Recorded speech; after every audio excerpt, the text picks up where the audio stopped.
Lingerie that feels as good as it looks? Yes, please. Today's BodPod episode is sponsored by Adore Me. I've been buying lingerie, swimwear, bra and panty sets, and even my loungewear from Adore Me for years. Seriously, I end up falling in love with everything I wear from Adore Me, and they have so many different styles and silhouettes and a huge size range that goes up to 4X. So it's really easy to find something that works for your specific body type. The styles just make me feel sexy and confident, and they inspire me to show up for me and for the people around me. It has been so fun and refreshing for me to work with a brand like Adore Me that really puts the focus on how the product makes you feel no matter who you are. I'm a part of their creators platform, and I've had so much fun meeting other influencers through their platform, getting to know the Adore Me team personally, and I've even had the chance to sit in on one of their company meetings. So it's just been really great to work with a brand that I resonate with so closely that has a product I genuinely admire. Recently, I collaborated with them on the creation of their Let's Go Party collection, and not only is it a dream come true, but it's one of the best collections yet, if I do say so myself. There's lots of pink, funky designs in an array of styles perfect for summer and beyond. You can shop my collection or anything off the website when you subscribe to Adore Me's super flexible VIP membership. You'll get 50% off your first set, $10 off every set after that, and you'll get exclusive access to sales throughout the year. And if monthly memberships aren't your thing, you can make regular one-time purchases too. So head over to adoreme.com to treat yourself to something new for summer and beyond. Whatever you want to do in your lingerie, we're here for it. And now let's get into this week's episode of the BodPod with model, curvy creator, influencer, Alexa J. I have the most amazing friends in the entire world. And I always say I wouldn't be here right now if it wasn't for them. Like on my 21st birthday, they said, we know you're sick and we are not leaving you. We're not going anywhere. We made you a therapy appointment. If you want to go, you can go. We will take you. We'll stay there with you. If you don't want to go, you don't have to, but just know we're going to be here for you throughout this journey.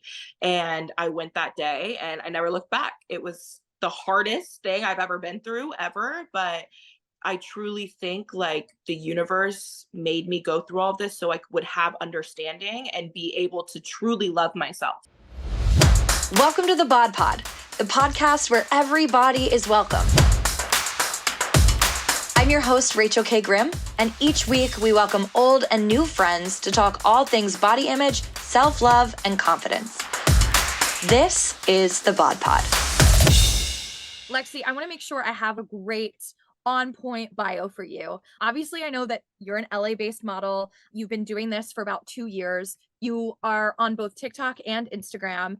Are there any other specific, and I know that you use your platforms to like almost advocate for your younger self and for younger women. I feel like that's my main thing is like utilizing my platforms and the jobs that I book. Every time I book something, whether it's modeling or something for social media, I'll try to find who invited me or find who's in charge and then make it so we're continuing this change and doing something like that.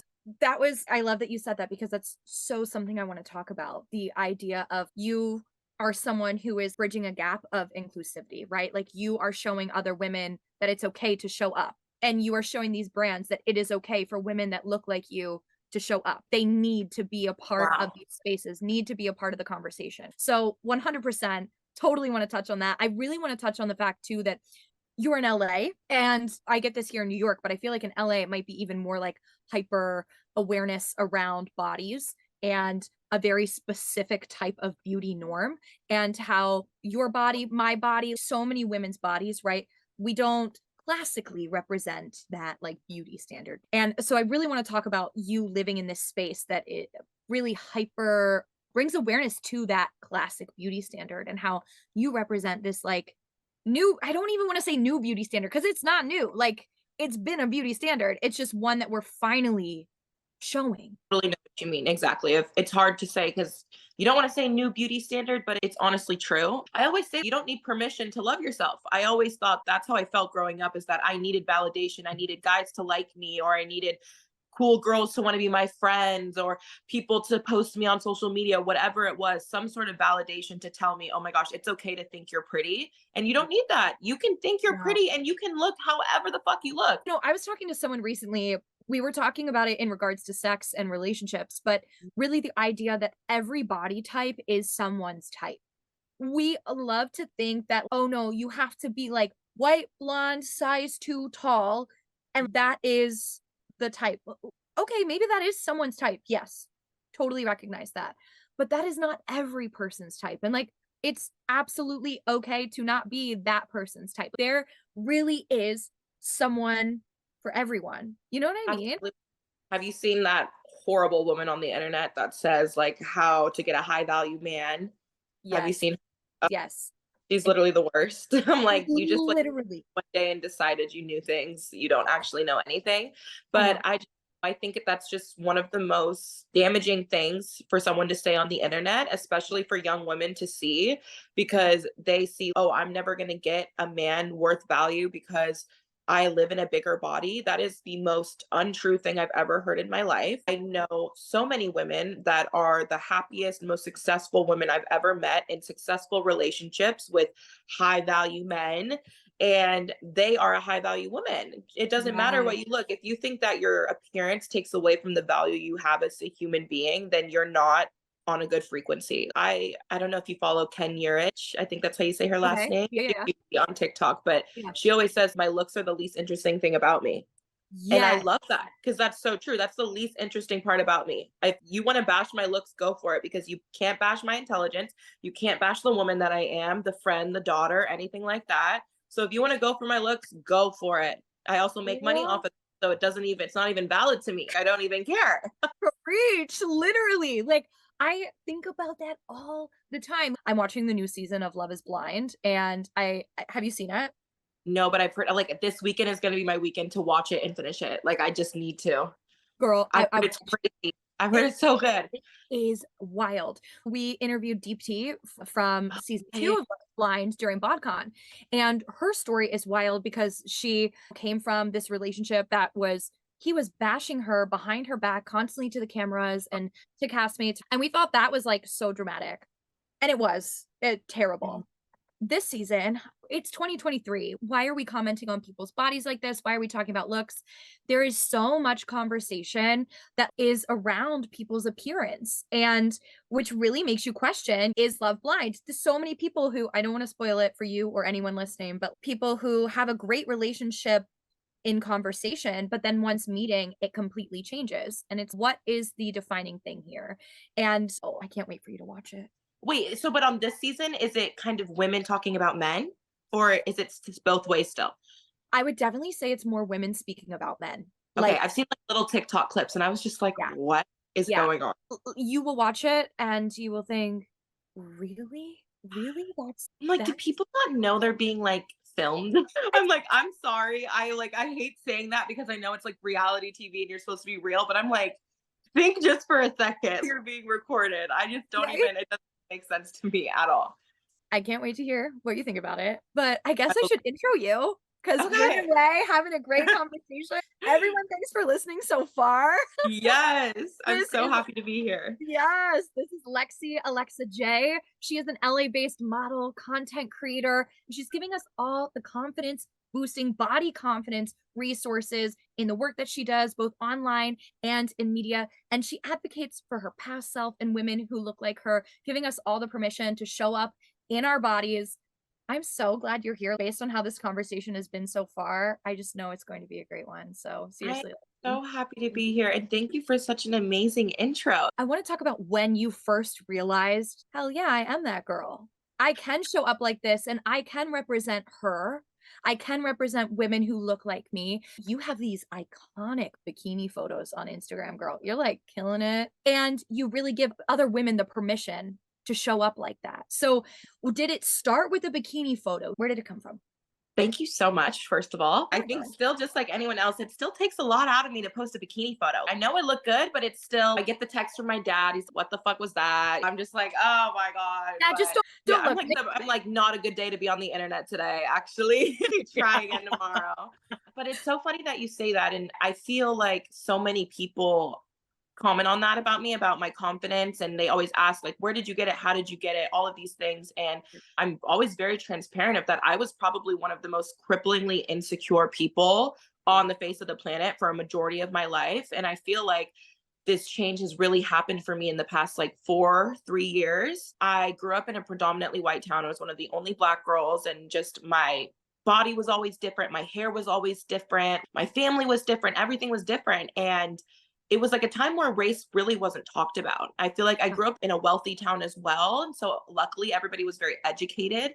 So I wasn't experiencing like a lot of stereotypical racism, but it was a lot of microaggressions, a lot of things that I took to heart and that never allowed me to be my full self. Like I remember I wore my natural hair one day and I didn't hear the end of it at school when I was in like kindergarten, and I never wore my hair natural for the rest of my life. You've never seen my hair natural because as a kid, just I also had really bad anxiety and I didn't know that I had anxiety at that time. So just like having that attention on me and feeling like people were talking about me and I was different, like I just wanted to blend in and be like everybody else. Yeah. And so that consisted of me straightening my hair or wearing clothes that didn't fit me right because that's what I would squeeze into Brandy Melville because I wanted to be included. And I think that is such a united feeling throughout young women, is just like wanting to have community and wanting to have those sisterhood of the traveling pants, friend groups, like all of those things. And so I feel like genuinely my whole life I was suppressing myself. I just never allowed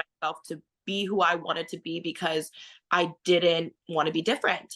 And so going into college, that was like the first time I really pushed myself out of my comfort zone. I went out of state for it. So I went to Washington State University. And when I got there, again, it was a PWI, so a predominantly white institution. So again, I was one of the only girls that looked different. I ended up joining a sorority, which ended up being a great decision for myself, but again, just put me in the same kind of situations I was in before. But I always tell people this, like for me, it was easier for me to be around other white people because I felt like they couldn't tell that I was insecure. But when I would be around Black women, they would be able to tell that I wasn't being my true self, if that makes sense. It's hard for me to explain. I feel like girls that grew up mixed or like in those situations might understand, but I just always felt like I was hiding myself because I didn't know who I was. I had no idea who I was. And so once I got to college, I got into my first relationship, and like in high school, I didn't really get attention from boys or anything like that. It's so crazy being a girl that looks different and you don't get that attention to start getting it a little bit. I just lost myself in it. And it ended up being like a very abusive relationship. It wasn't good for me at all. And it was just really hard on me. But I feel like it started the change that I needed to grow into the person I wanted to be. I feel like that he had a lot of comments on my body and my appearance and all of these things. And it just really pushed me to my breaking point. And after that kind of kickstarted my eating disorder, which was really hard on me. That lasted for probably my like junior and senior year of college. And you're really getting my whole life story right now. I feel like I hit rock bottom my senior year of college, where I was just like, I was at ground zero. I hated myself. I hated the way I looked. My body dysmorphia was insane. I feel like before I ever experienced it, I would hear what body dysmorphia was and I just didn't understand. I'm like, there's no better picture proof than a mirror, than being able to look in a mirror and see what you look like. But once you experience looking in a mirror and seeing I used to tell my friends, I would pay someone $1 million right now to tell me what I looked like, to just tell me what I looked like. Cause I had no clue. I would hyperfixate on so many things and I just couldn't enjoy my life. I couldn't do anything anymore. I couldn't go to dinner with my friends. I couldn't go to a party. I couldn't even just sit in my own thoughts. It was just constant. And I have the most amazing friends in the entire world. And I always say I wouldn't be here right now if it wasn't for them. Like on my 21st birthday, they said, we know you're sick and we are not leaving you. We're not going anywhere. We made you a therapy appointment. If you want to go, you can go. We will take you. We'll stay there with you. If you don't want to go, you don't have to, but just know we're going to be here for you throughout this journey. And I went that day and I never looked back. It was the hardest thing I've ever been through ever, but I truly think like the universe made me go through all this so I would have understanding and be able to truly love myself. So I don't recommend going to ground zero and hitting rock bottom, but I got to build myself up and become the person I wanted to be because I literally had a blank slate. I was like, fuck it. Like I can do and be anything now because I have nothing to lose anymore. After that, pandemic hit, came back home, and that's when the really big second wave of Black Lives Matter started. And I feel like I was back home with my family and I really got to be a part of that and express that, go to protests and really dive into that. Yeah. I started taking care of my hair. I started getting protective styles. I started really like leaning into the person I always wanted to be, but was scared of being.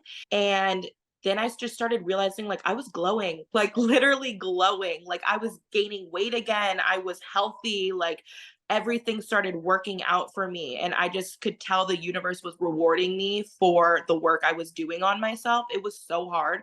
Therapy, hard conversations, fighting with my family, all of these things, trying to get better during a pandemic. Like it was just too much, too Yeah. much. But a little bit more time went on. The pandemic started getting a little bit better. And my friends and I were like, rent is dirt cheap right now. Let's move in together in LA. Yeah. Let's get a house. So that's what we did. We found a house. My rent was like $1,000 a month. It was crazy. 10-minute walk from the beach. It was just the craziest setup ever. Yeah. So we did that. And I was there and that was like TikTok was taking off and Yeah. there was nothing to do. I started realizing people valued my opinion and I could just say the things that I love and I could just talk about it. It was so fun. And then my friend, her friends had started a clothing line in LA and they needed people that were in LA, vaccinated, all the things, and could take a couple photos in the clothes. I'd never done anything like it. And so I got a call. The clothing line is called Oddly Clothing. I don't know if you've seen them on Okay. TikTok before, but they're really great. They use like Okay. recycled, thrown away fabrics and stuff. So you guys Yeah. should support them. I went and did a photo shoot with them. And the whole time, everyone was like, oh my God, you're so good. These photos are amazing. And I just thought they were being nice. Like I thought, but I realized I'm like, you're not saying this to everybody. You're kind of just saying this to me. And then the photos came out and a huge article got written about it. And the only photos they used were mine. And it was crazy. And so I started seeing my photos in these articles about their clothing line. And I was like, oh my God, like, maybe I could do this. Yeah. And then I remember I went to Melrose Trading Post like a couple weeks later. I just was like missed human interaction. I'm talking to everybody I could, like 10 feet apart with my mask on. And she was like, one girl that owned a clothing line, she was talking about it. She's like, you're so beautiful. Do you model? And I was like, no, but I would. And so then I went and shot with her for her clothing line. And so it just started becoming like a collaborative space for me, but it started just building my confidence up too, because now I was like enjoying how I looked. Like now I get to feel beautiful and really take photos of myself. Like I never did that before. I would always go to the back of the group in a group photo, like all of those things. Like I did not want to be seen or the center of attention. And I remember I made a video on TikTok and I was like, today is the day that I say I am done being the supporting character. I'm done.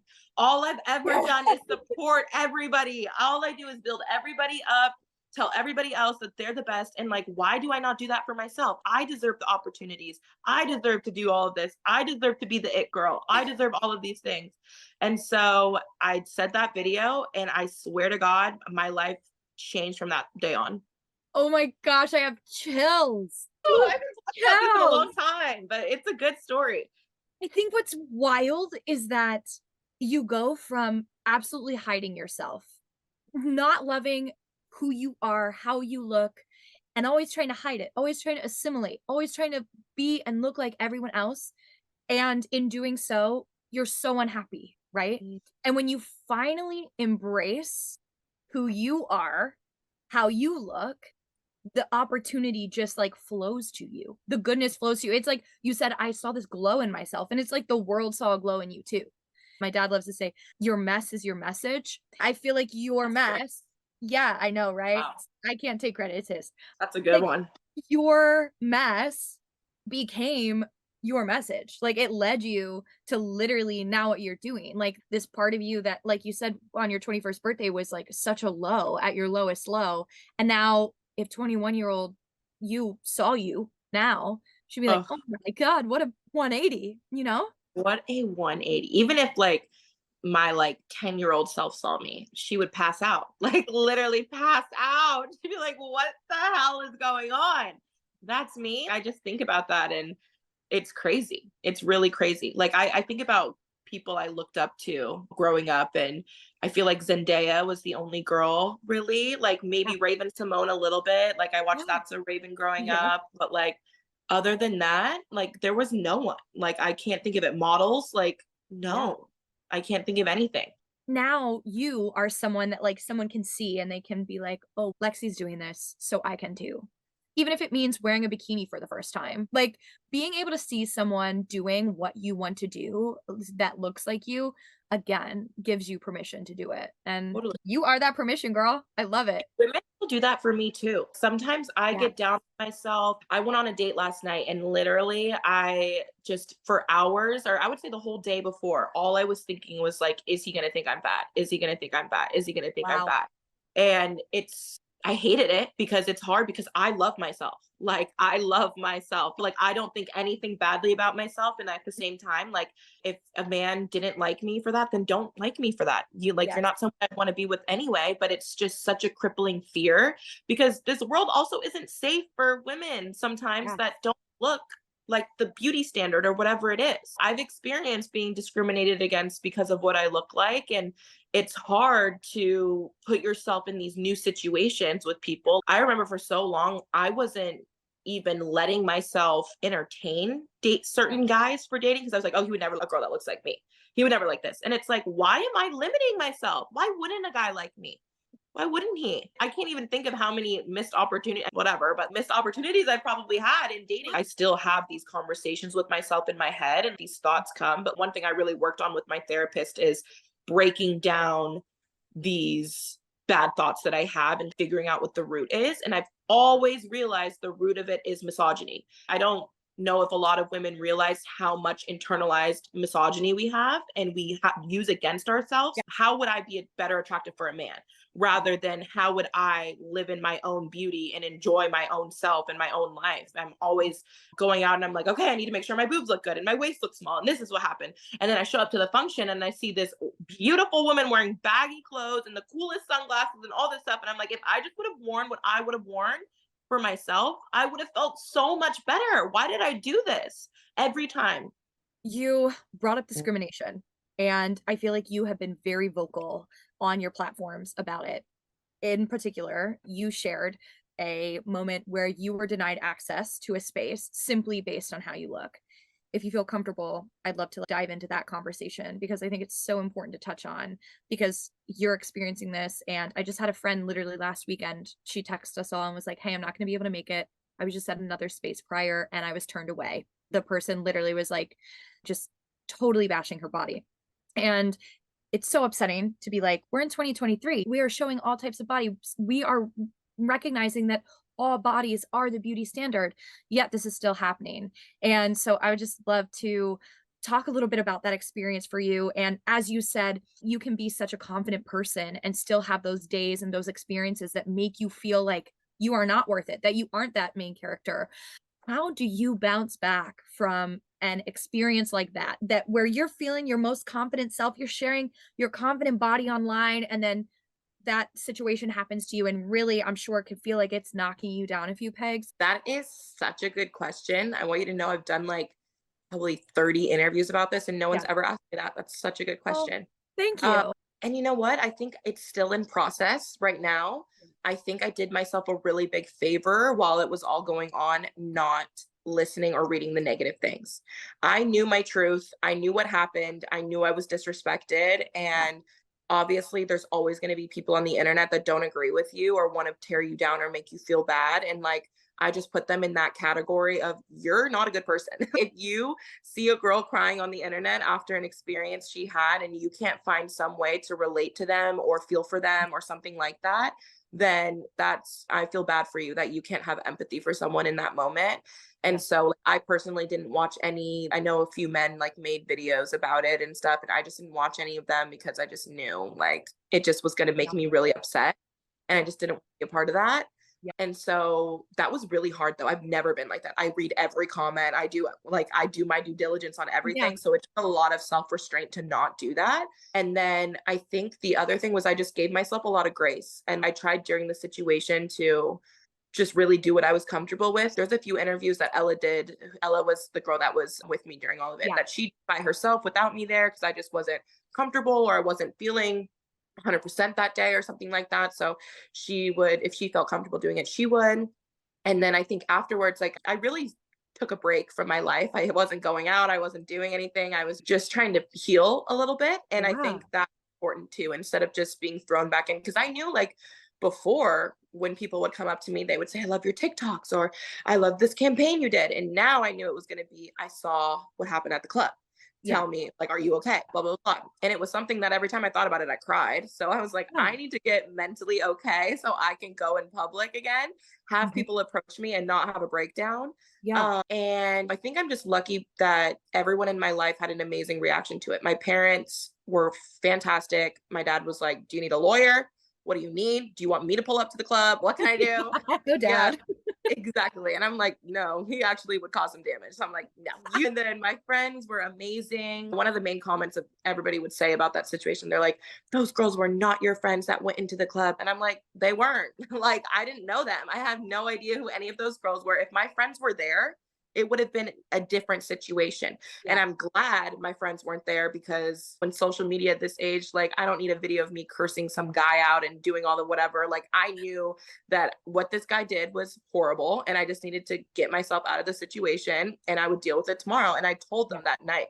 I said to one of the other bouncers, I was like, he thinks he's laughing right now and he thinks this is so funny when he doesn't have repercussions. But I'm like, he doesn't know who he just fucked with. Like, tomorrow it's going to be a problem for him.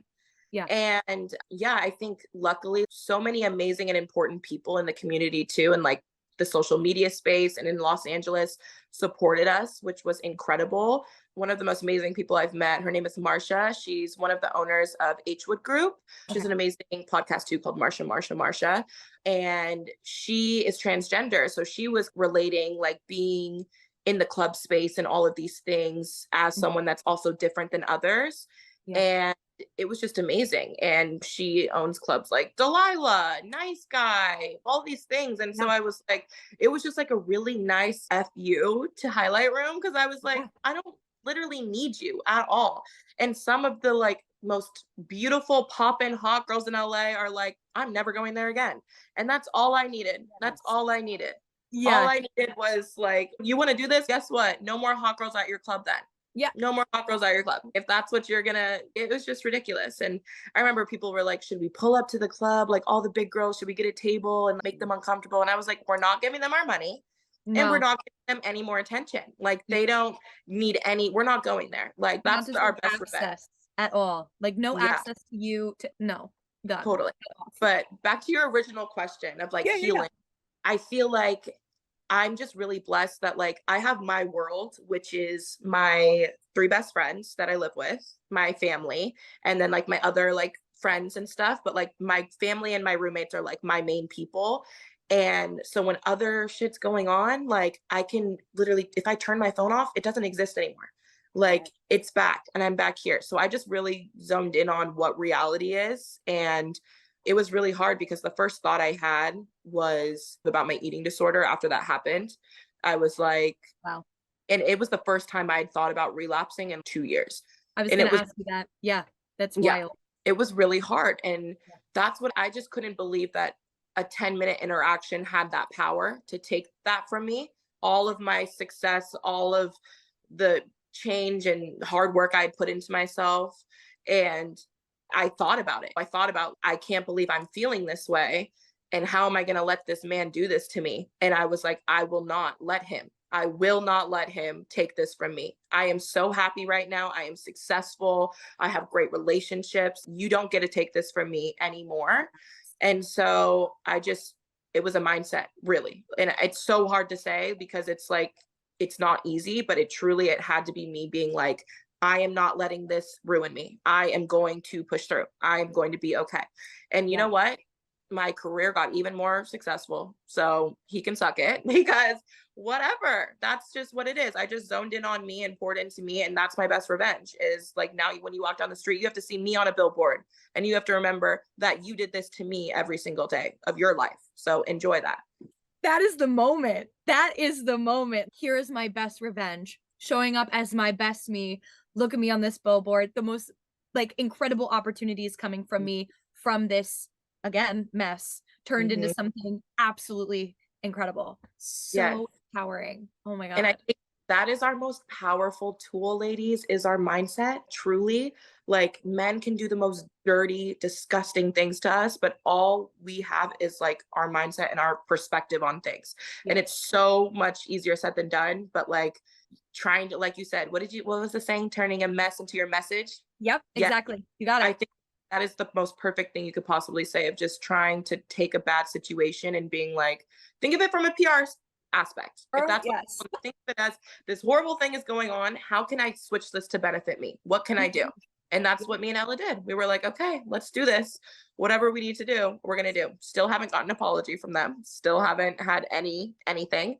I don't know if you know this, but I ran into the bouncer that did it to us. I did not know this. I don't think I've ever said this on a podcast actually, but I was at Delilah in LA and I was with Ella and we're leaving and we're standing outside waiting for our car and a guy comes up and he's, I just have to say, I'm so sorry. I'm so sorry. And I'm like, huh? What are you talking about? I was like, who is this? And then I was like, oh my God, it's him. I had dreamed about this moment, dreamed about it. And I literally just was like, I remember looking at the ground and being like, oh my God, oh my God, oh my God, oh my God. I like turned around for a second and then I was like, don't mess this up. And I turned back around and I was like, hi, good to see you. And he was like, I just wanted to say, I've lost sleep these past few months thinking about how I treated you girls, and I'm just so sorry. And I just hope you know how this has affected me. You can ask the mother of my children. You can ask all these things, da da da da da.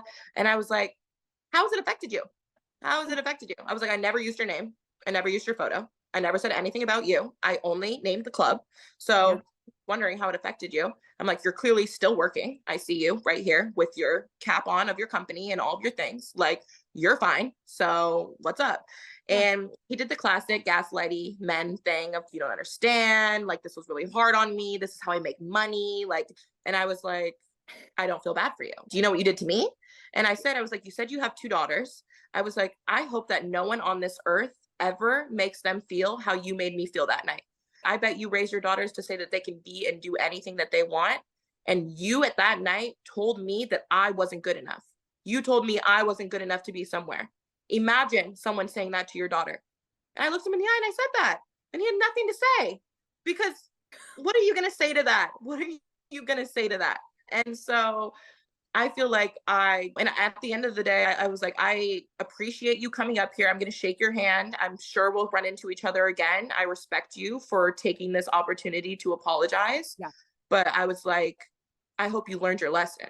Yeah. And this isn't over. This can happen again. So I was like, I hope you learn. You for standing your ground.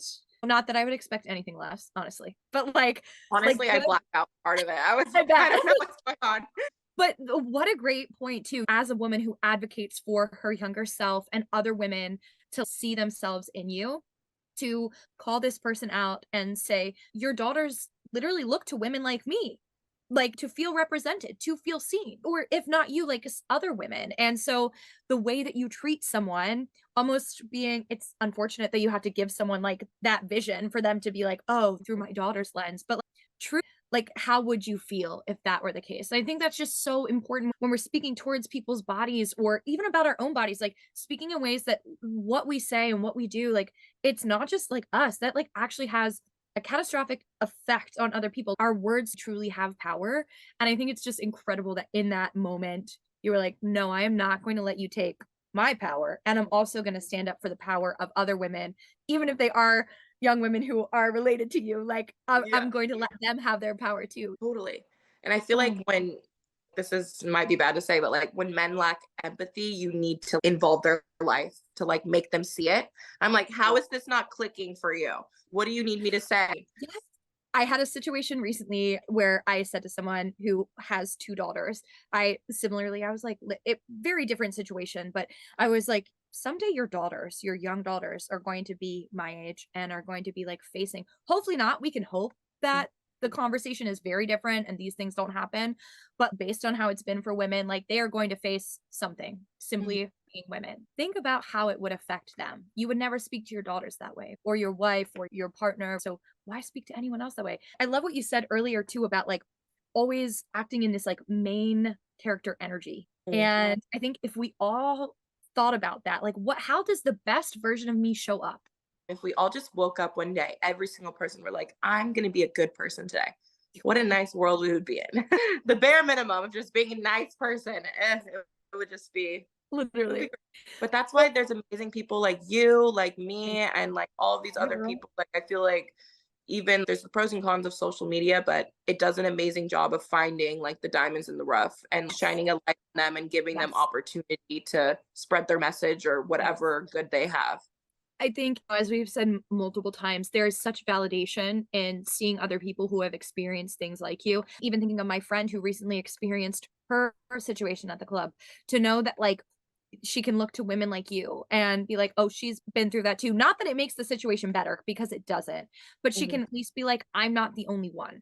And isn't that the power of community, is being able to see other people who represent you and feel like, oh, if she got through this, so can I. You know? Totally. And that was another aspect of it. People were like, these two influencers complaining about not getting in the club for free. I was like, you're missing the point again. Yeah. Let me try to bring it back. And I was like, I wasn't always this person, but I always had this fear. I always had a fear of going to the club, going to frat parties, going to whatever, about being turned away because I was curvy or because I was Black or because of whatever. And I never had the voice to be able to say something. And now I finally do. And it would be a disservice to every woman that has ever experienced this if I didn't speak on it. Yes. Absolutely. And if that makes you, in your eyes, I look entitled or whatever, then that's your opinion and you can have that. But I wouldn't change anything that I did. Yes, you are speaking for you and for her. I want to transition a little bit and ask maybe some like a little more lighthearted questions, because I know obviously we love talking about that because that is so important and makes such a difference. But I want to go into, I don't want to give that all the energy. I love that. You've mentioned a few brands that you've modeled for, like early on. Are there any brands that, like, okay, again, thinking about like 10-year-old Lexi or even 21-year-old Lexi, that you've worked with now that maybe they weren't inclusive then, whatever that inclusion looks like, size, race, whatever, were they not inclusive then, and now you are seeing yourself as that representation of inclusion? Are there any brands from back then, like that old version of you, or even now brands that you just see incorporating you and women like you that you're like, yes, those are the ones that like they are here for 10-year-old me, 21-year-old me, this version of me and beyond? I would say two brands that I've seen them make major moves, like one that I loved in college. And when I started gaining weight back, I was like, I'm not gonna be able to shop there anymore, was Princess Polly. So they have a whole curve section. They do an amazing job of like their marketing for it and their size inclusion. I'm pretty sure they're rolling out like a second wave of like even further sizes, which is amazing. Yeah. And it's been a dream getting to work with them. And like, they really want my opinion and my take. Like every time I'm there, I'll be like, this might need an extra lining. And they actually take it to heart. And it's really nice. They have an amazing team. And I can tell they prioritize getting representation for their curve collection. And then one that needs to do better, but I can see that they're starting, is Urban Outfitters. They're starting to get a little bit more sizes that are bigger, but that was a brand that I loved when I was in like middle school and high school. And even then I remember getting like their XLs and trying my best to make it work. And I feel like they're a little bit more true to size now, which is great. And I know that they do have products now that go up to 2X or 3X, which isn't awesome, but it's getting there.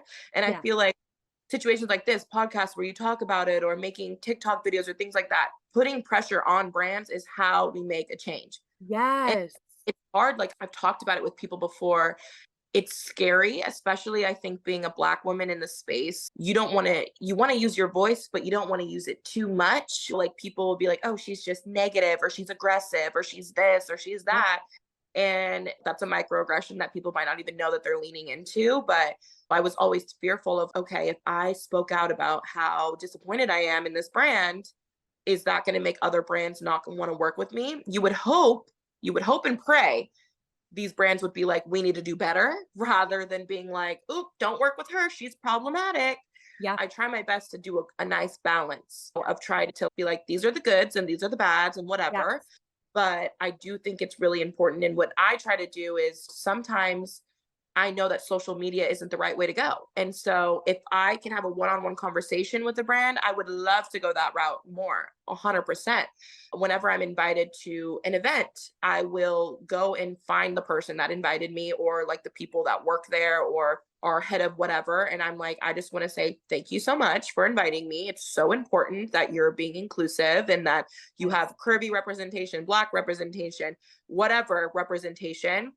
And I hope you keep doing it. And it's really exciting that you are doing this right now and you're on the right path. And I feel like that's just like positive reinforcement. I was a psych major. So I'm like, let me just try to help these people. So every time I do this, I try to do that and just make sure they know it's important what they're doing.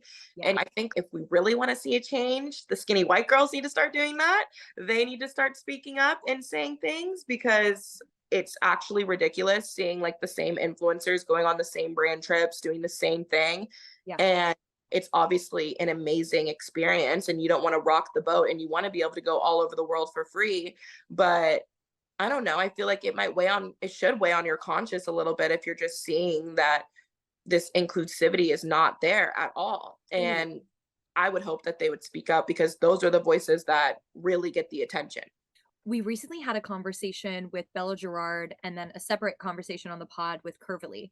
And both are women heavily in the fashion industry. Bella is a size 12, so straight size, but curvy. And Curvily, Sarah, she is a plus size woman. And they both in very separate realms. They're both like very much in the New York fashion space. One is an editor, the other is a blogger, content creator, and both have been in the space for quite some time, like very much OGs. And they both separately spoke to the fact that it's one thing when one individual says that a brand needs to change, right? But it's another thing when the people who purchase from that brand or are most represented by that brand speak up, because they are the people right now who are giving the brand money, right? Or making the brand money.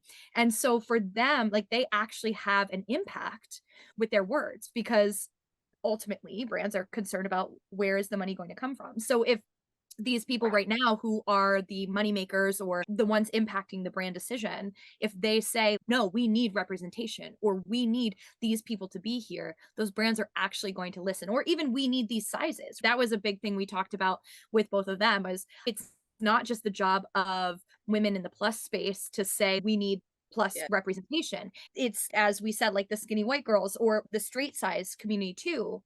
It's also their job, right? To say, we need this, not just yours.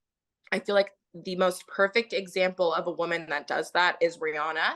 Like, obviously, the top of the top, but she has it's so clear that every person is beautiful, and she has made it a priority. She doesn't even have size extension or whatever. It's all one. Everything's together, and she has priority in every aspect of her, from her beauty line to her Savage line to everything, to make it inclusive and important and to speak on it. And there's no badder bitch than Rihanna. If she can speak out and do these things, like I just think she's a fabulous example of how people with success or people with eyes on them, that situations don't affect them, how they should speak. Because Rihanna could be like, whatever, I don't care. Like, I'm going to do whatever works for me. My size is whatever. But she doesn't. And she didn't have to do that. And I think that's major. She's amazing. Lexi, what does confidence mean to you? That's such a good question. I feel like for me, when I think about confidence, it's really just loving yourself in any state, any possible state that there is. It doesn't matter. I can firmly say it doesn't matter how much I weigh, what I look like, what my hair looks like, who I'm dating, anything else. At the end of the day, I love myself. You take everything away. Everyone in the world is blind, whatever. I don't know. I can say that I go to bed every night and I love who I am. I love how I treat people. I love how I represent myself, everything like that. And that is what's going to last forever. Beauty comes and goes. All of these things come and go. And I just think confidence stems from within always. And if you can have a firm foundation of loving who you are as a person, then loving what you look like becomes 10 times easier. Preach, girl. Mic drop. So good. So good. Thank you for that. This has been the best conversation ever. Oh my gosh, I'm so glad. Like, I really feel so blessed every single interview. I'm like, I get to talk to the coolest people. Like, speaking of community, like just to be in a community of people who are all about finding that confidence and realizing that it's a journey, that it's not perfect, that it like looks different for all of us, but that we're all on this journey together is just, it gives me such life. And I love hearing about people's journey to getting there. And I know like everyone listening loves it too. So seriously, thank you so much, Lexi, for like sharing so deeply with us. Like, I love that you were like, you're getting my whole story. It was so impactful. Thank you very much. Thank you so much for giving me a platform to talk about this. It's so important, and I'm just so thankful to be here. And you were the best interviewer, so easy to talk to. It wouldn't Girl, be this good without you. So thank you so much. it's a team effort. We got it, girl. Fun things are coming. I'm thinking about, I've been trying to date a lot more. Yes, So you've been there might- documenting the dating too, which we all appreciate. If you're on Spotify and Apple listening to this conversation, please be sure to rate, review, subscribe to the podcast.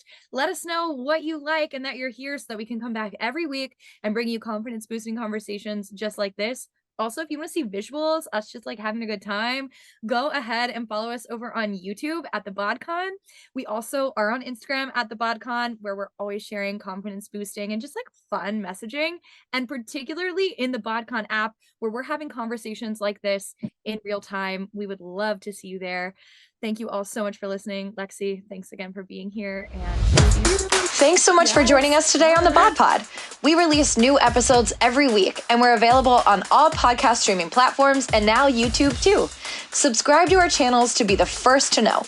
Want to talk all things body confidence, enter amazing giveaways, and hear updates about the BodCon 2023? Find us on Instagram at the BodCon. My name's Rachel K. Grimm, and I'll see you next week.